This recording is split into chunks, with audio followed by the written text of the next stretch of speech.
People who have great ability to concentrate, great ability to focus, great ability to define and stay consistently within their priorities tend to be very successful in this world.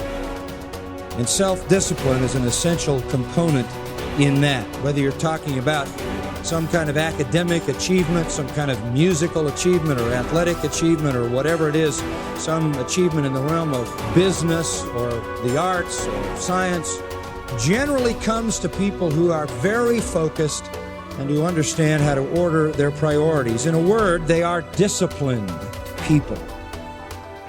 I've always been disciplined myself because I've always lived a disciplined life. I lived in a disciplined household, like there was no such thing as I don't want to. So even now, if I wake up and I don't want to do something, I don't need someone to tell me to do it, so I'll do it anyway. Being a man isn't about not feeling things. It's about acting the way you're supposed to act regardless of how you feel. We act. We're men of action. We get things done. So the world got built. All of it. You need to become a man of action. Stop worrying about how you feel. Stop worrying about what you're supposed to be doing. How about that? But what happens is, if you believe that there's very little potential, how much action are you going to take? Nothing, little. But they take little action, little results. Why? Because they have to start with a problem with their belief. They don't believe it's really going to happen for me. Maybe for Frank Kearns because he's got the cool hair and stuff, or maybe it's for you because you're so driven, but it's not me. Maybe Tony Robbins because he's a freak, got these big teeth. Whatever their thought process is, right? They got this thing, right? And when you take a little potential with a little action, what kind of results do you get?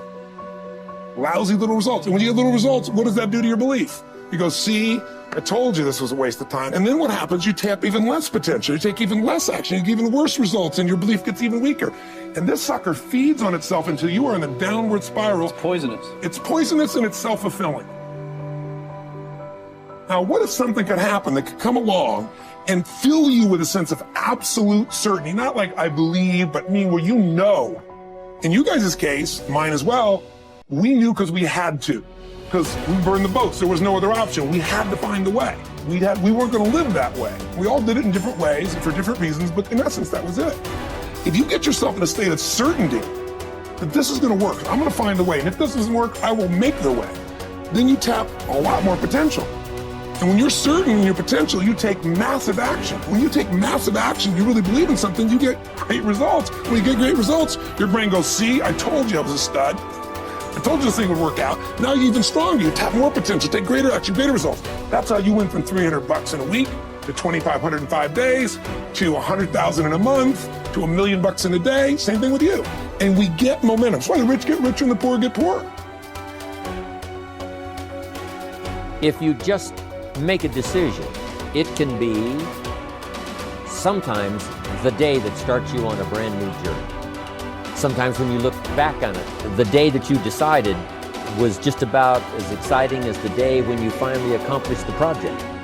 That when you finally made the decision, you finally, got through whatever barriers kept you from making that decision, and finally you made a decision.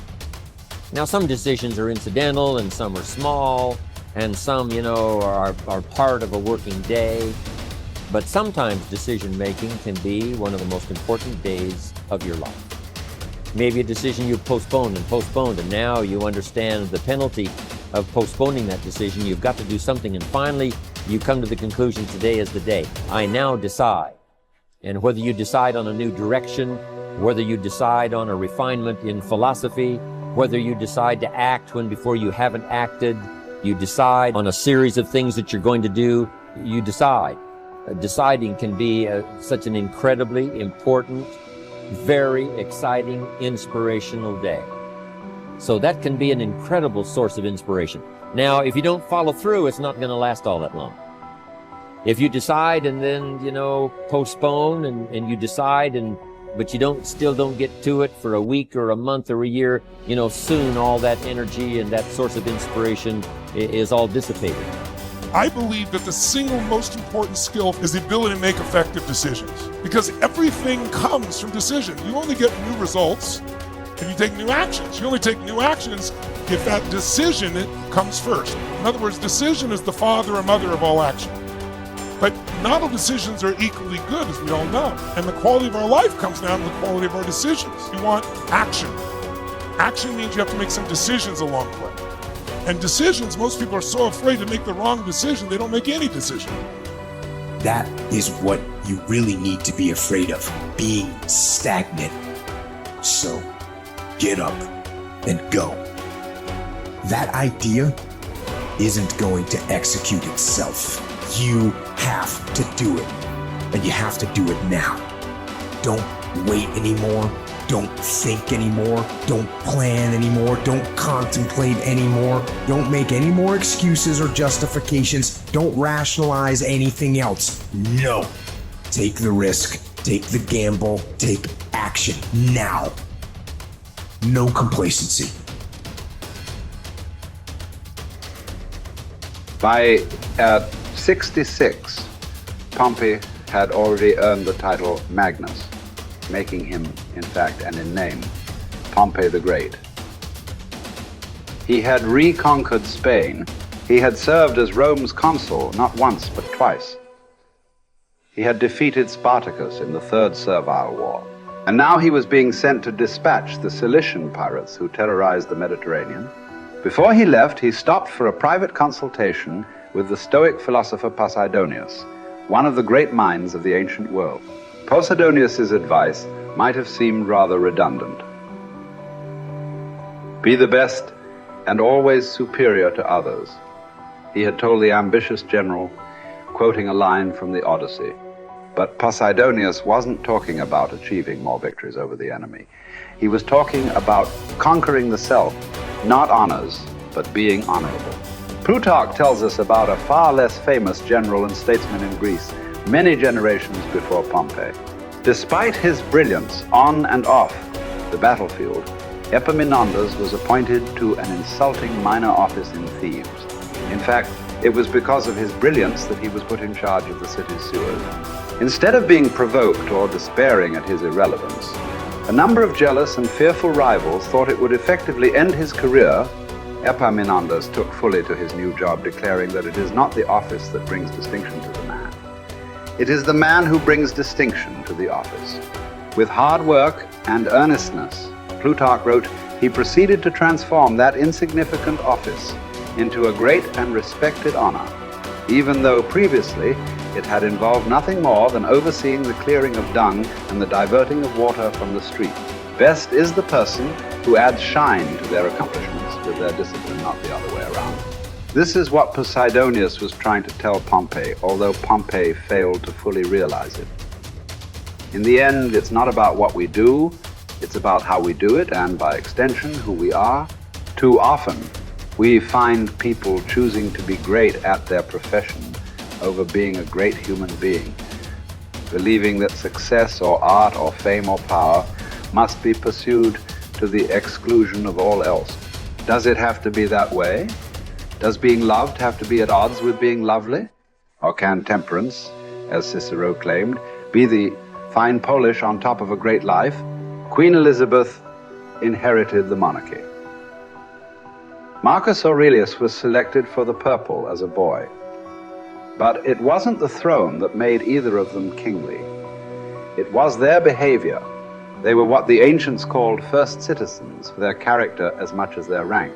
As Marcus said, his aim was never to be the most powerful king, never to conquer the most territory, or build the most beautiful buildings. Instead, he was after perfection of character, to live your last day, every day, without frenzy or sloth or pretend. It just happens that wonderful external accomplishments, like those achieved by Elizabeth and Marcus, can come out of internal endeavor. They are not the goal, they are the byproduct. Conquering the world is almost easy after we have fully conquered ourselves. Certainly fewer people have done the latter than the former. This is what you find when you study the true masters of any profession. They don't care much about winning, about money, about fame, about most of the things that have come their way as a result of their success. Their journey has always been towards something bigger. They aren't running a race against the competition. They are in a battle with themselves. Self-discipline has never been about punishment or deprivation. It is about becoming the best that you are capable of becoming. The battle to be the best has less to do with beating others and more to do with beating down those urges. those flaws, those selfish instincts that every human has. There was never enough for Pompey, nothing sacred. His endless ambition, his insane love of glory, as Posidonius called it, would ally him with Caesar, setting in motion the destruction of the republic he once loved. He would wake up to this Faustian bargain eventually and fight valiantly to preserve Rome, but it would be too late. He would be defeated by Caesar's armies at Pharsalus in a day, losing everything that he had acquired, and then shortly thereafter losing his life as well. His last words would quote another ancient playwright, Sophocles: "Whoever makes his journey to a tyrant's court becomes his slave, although he went there a free man.